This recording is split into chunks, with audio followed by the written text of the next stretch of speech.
Master web development with Skill Bakery. Hey everyone, ready to level up your web dev skills?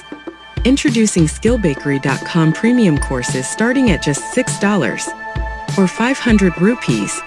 Sign up today and learn in-demand skill sets. Unlock your potential today at skillbakery.com. Welcome to another exciting video. Now, we have seen how to create a variable, a mutable variable, and then how to make use of placeholders to print multiple variables in a single print line statement. What we have not explored till now is how do we create a function apart from the main function in Rust. So here we'll be doing that. First of all, in order to create a function, we'll write the keyword fn and then the name of the function like greet over here.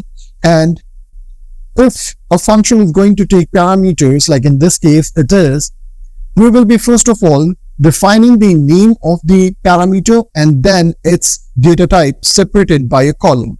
For example, let's say we want to have first name and this is going to be of type string, and then you want to print last name and this is going to be of type string as well.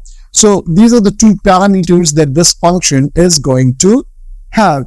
And then as you can see, the autosuggest is giving me the code for the statement print line, which is having the word hello and then first name and last name. So we are kind of greeting the user. Now we have written the function. It's time now to invoke it. So over here, instead of this print line statement, I'll be commenting this and I'll be writing greet over here, and I'll be providing name and last name as parameters to the function greet. Now, the next thing is, let's go inside this directory Rust project, and within this, we'll be running the command cargo run. You're getting this error message like the arguments to this function are incorrect. So what is wrong over here? If you note, these two variables that we have provided are not of the type string, even though they look like they are a string over here. So what we need to do is we need to convert them to a string. So now I'll be going ahead and writing a string over here and here as well. Now that we have done the conversion, we will be going ahead and rerunning the command cargo run. And there you go. So you get the result over here, hello John Doe.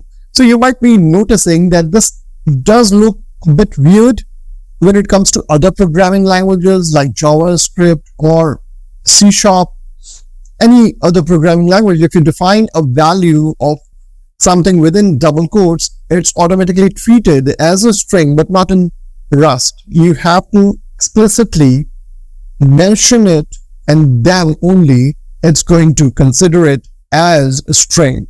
That was the case over here as well in println when we used placeholders for these variables to be printed within println function, and the same goes over here as well. So that was how to create a function, a custom one or a user-defined one, and invoke it in Rust.